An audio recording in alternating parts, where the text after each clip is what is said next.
Welcome to Coleman Report Live. I'm Bob Coleman. We're talking Main Street and the small business lenders to help it grow. Joining us today is John Rossi, the community bank reporter with American Banker. John, so much thanks for you to join us, and welcome. Merry Christmas. Thank you. You too, By Bob. the way, I'm going to start today's show with breaking news. I understand that you have a second job that you have to go to right after this. Come on. I'm going to join in on my wife's holiday party, which is happening downstairs. I'm obviously working from home, and I'll pretend to play Santa. There you go. I'm sorry. That was very important news. We had to get to that. Thank you all for joining us. Well, okay, let's go to the 3 poll questions. Let's just go and turn it over to John. Number 1, do you think the new legislation satisfies the need for capital for Main Street?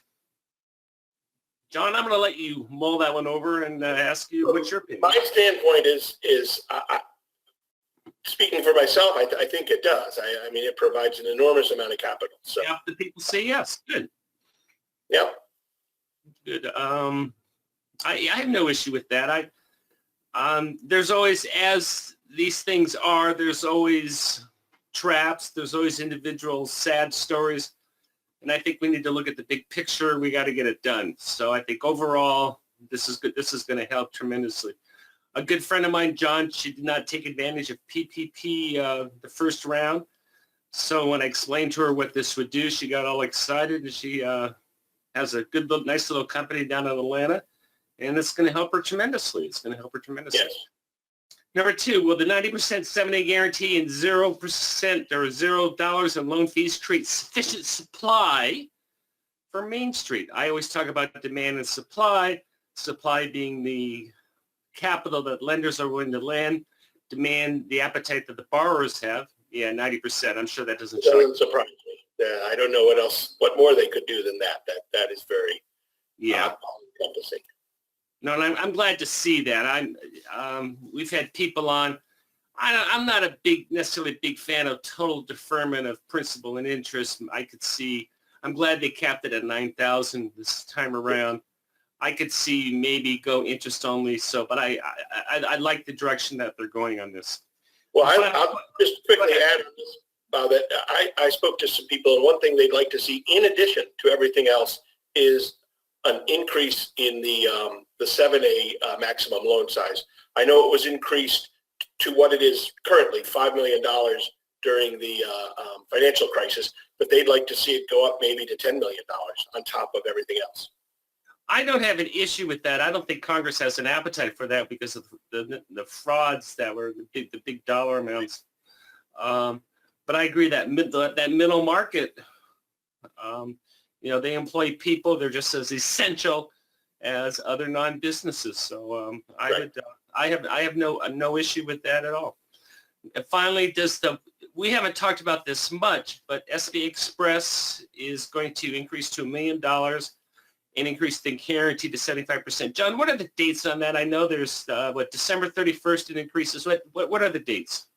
Right now, barring any action by Congress, it will revert to $350,000 at the end of the year. So this legislation, that's yet another important piece of the legislation that's on the table. That would extend it through the fiscal year. So they roughly 9 more months of. Okay. So the $1 million is good for September 30, 21. Is that what we're saying? Yes. Okay. And I've always been a fan. I think that 75% guarantee is good. It streamlines the process. It makes lenders, they control their own docs. They control it. It makes it good. Okay. Thank you for that. And with that, John, what's going on? And you only have 10 minutes. Well, on Monday, we wrote stories on Monday and Tuesday, and it seemed like everything had been solved. And in fact, one of the sources I talked to said this bill was as big a Christmas tree piece of legislation as anything he'd ever seen. And that's the way it seemed. It seemed to address every conceivable issue. The tax issue, the EIDL advances, obviously second draw loans. the huge, Forgiveness, which is forgiveness, and on and on and on down the list. And now it's all up in the air. Once again, it's up in the air because of something that's totally outside of the realm of small business. If you want to. Right. That's right. And there was some idiot on the show who said, "Oh, when they asked, someone gave me a throwaway line. I said, of course it's going to be signed.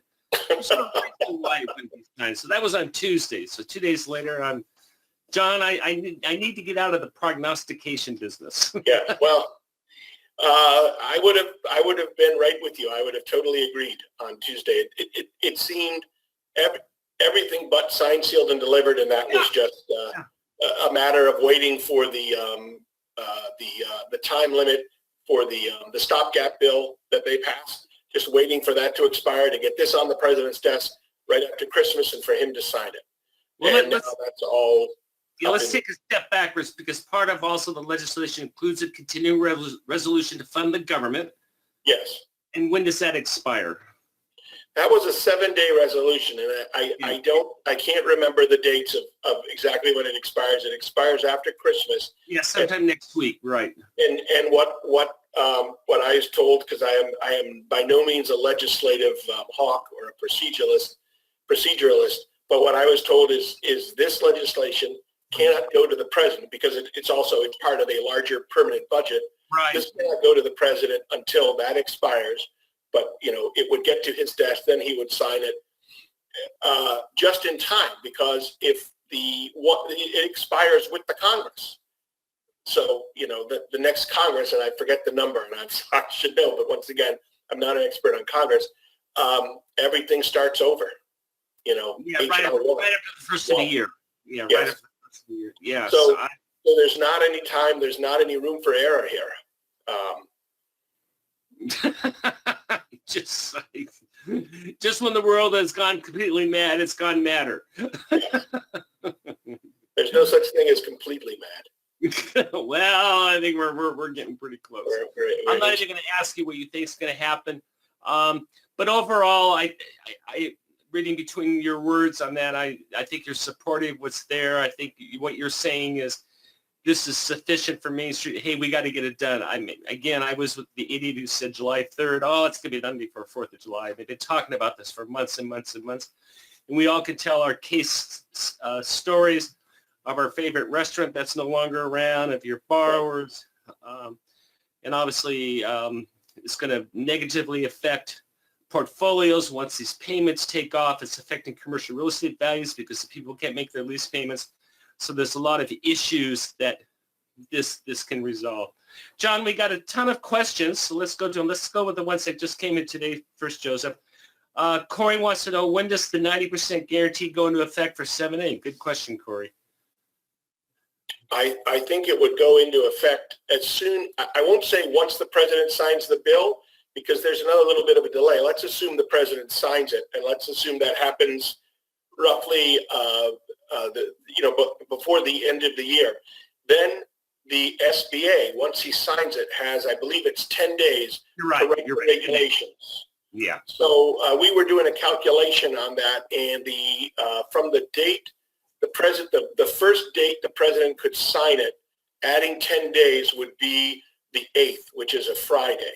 And so we were thinking they would probably actually go into effect, maybe more likely they would go into effect on the 11th. So if everything works, which is a huge if, you're looking at January 8th, January 11th. John, we had a discussion with Lance, and I know you're an expert in this. You certainly have a deeper knowledge base than I do, and I think also than Lance does. We were discussing, I have an application on my desk, but future in the legislation, it calls for principal and interest payments to be made by the agency. Yes. But just on the top of your head, when should the lender get that loan approved? Obviously, if we get an approval for this year, it goes on our books, and we'd like that.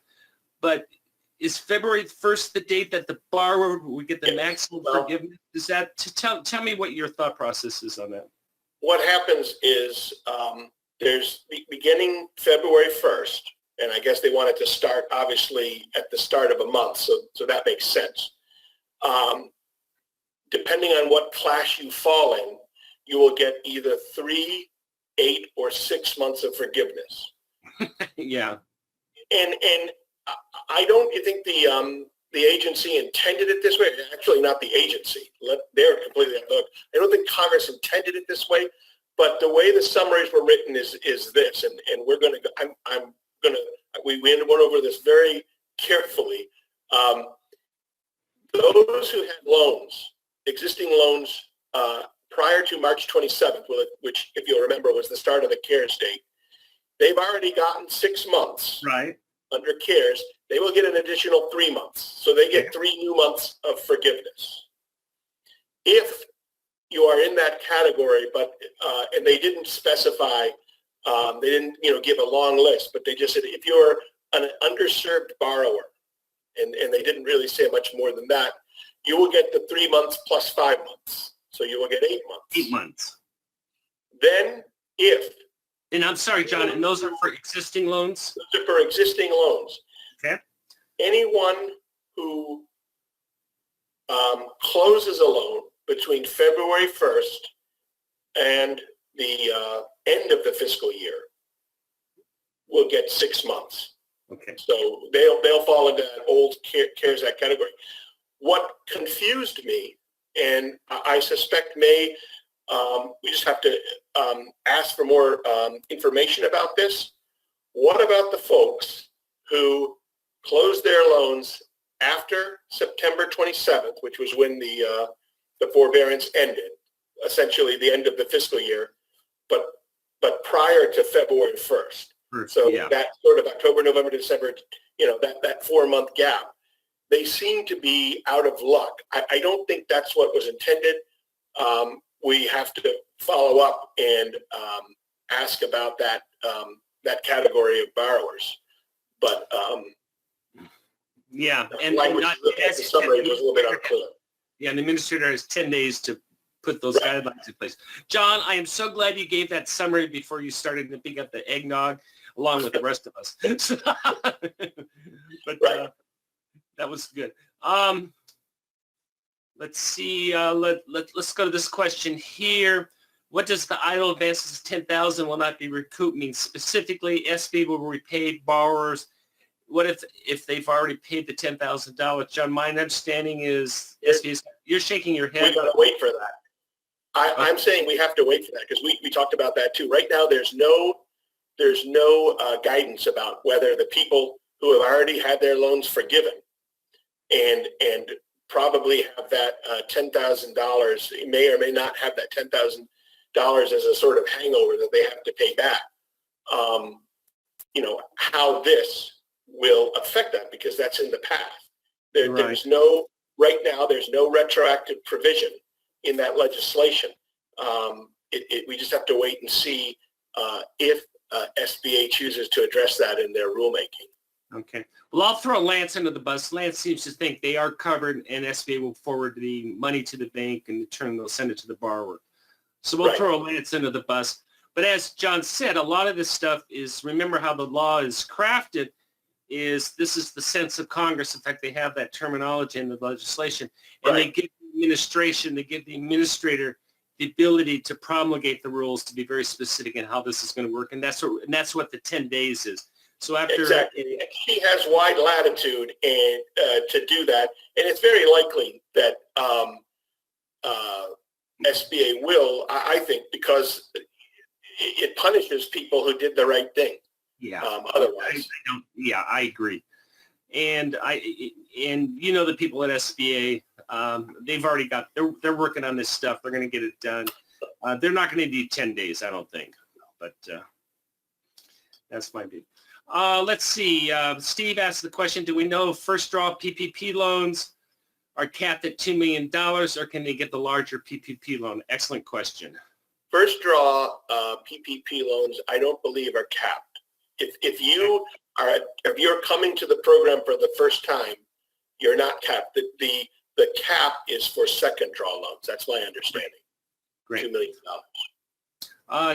Raman wants to know, would Section 328 enhances the SBA 504 refinancing rules, make it easier to refinance 7A loan with a 504 loan? I think we have to wait for additional guidance on that. I don't believe the bill goes that deep the way it's written as well. This is something that's, you and I talked very briefly about this, John. It's confusing. A lot of the analysts are saying that we need to have a 25% decrease in revenues. Everyone's on board with that. But how to calculate it?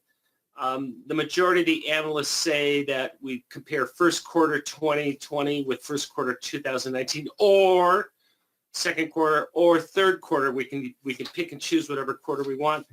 I've picked up something that says it's all 3 quarters. What's your opinion?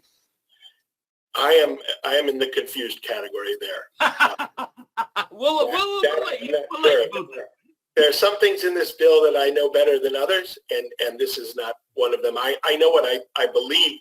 It's as you said, it's it will be 1 quarter, the first quarter, but I'm certainly not going to put myself as an expert, and I'm willing to take whatever people say if I'm wrong, as it's probable that and the answer is, so the consensus of what I've read, it's what it is going to be quarter to quarter. However, the final answer comes in the guidance that we get from SBA. I personally think I wish they would go quarter to quarter, because that gives more flexibility to the borrower to become eligible as opposed to a flat 9 months. Let's see. Jeff follows up. Are we assuming borrowers that had loan closed prior to September 27th but did not get CARES Act payments because the loan was not fully funded, i.e. a construction loan, are still only eligible for 3 months worth of payments being made? This is that that category that I talked about that is unclear based on the language. If you close on October 1st, if you close November 1st, December 1st, where do you stand? You didn't get any of the 6 months prior to September 27th. And based on the language clearly states, February 1st as the start date for the new 6 months. So it's unclear. It's unclear. The language There's nothing wrong with saying it's unclear, because we know what the legislation says, but we also know from the initial CARES Act, there was legislation we thought was very clear, i.e. the tax issue. Yes. And the IRS went and said, no, we're going to tax it. And Congress this time around, just to clarify, said, absolutely not. This is not taxable income to the borrower.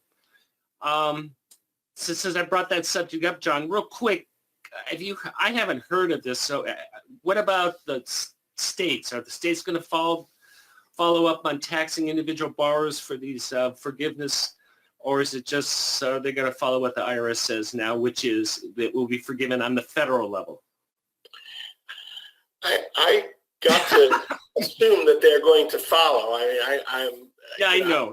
I have the bandwidth to follow what the federal the decision is, but I don't have the bandwidth to do all 50 states. But it would be very unpopular and very controversial for a state to. So, I mean, what does that have to do with reality? Hey, we're going to cut it off here. Oh, okay. Since Joseph did that one, we'll do this as the last question. What if you acquired a new business at the end of 2019 and merged it into your existing business? What quarters to compare? I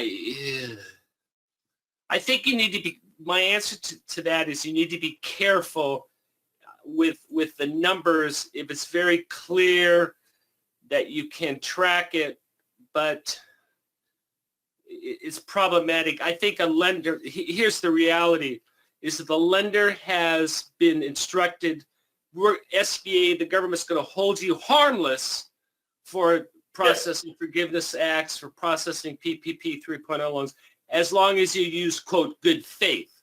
Well, they've purposely put good faith undefined, sort of like it is what you say it is. In this type of situation, it goes back to the particular lender. If it's very clear that I run a restaurant and then I bought a movie theater and I got this broken out, well, that's pretty clear that the movie theater part, would be eligible. But if I bought a restaurant, bought another restaurant, I'm commingling everything, that may be problematic for the borrower as well as the lender. So John, enjoy your Christmas. Go get dressed. You should have come on as Santa Claus, but I guess no. This is appropriate because if we had a signature, you could have come on as Santa Claus, but we don't have the president's signature. I didn't think we had a good enough message right now. If this controversy hadn't happened, maybe I would have. But uncertainty is not a great thing to give people for Christmas. Yeah, you are a good faith actor here. You're following the good faith, which is that. Hey, Lance is going to be doing the webinar. We're going to be talking about this on Tuesday.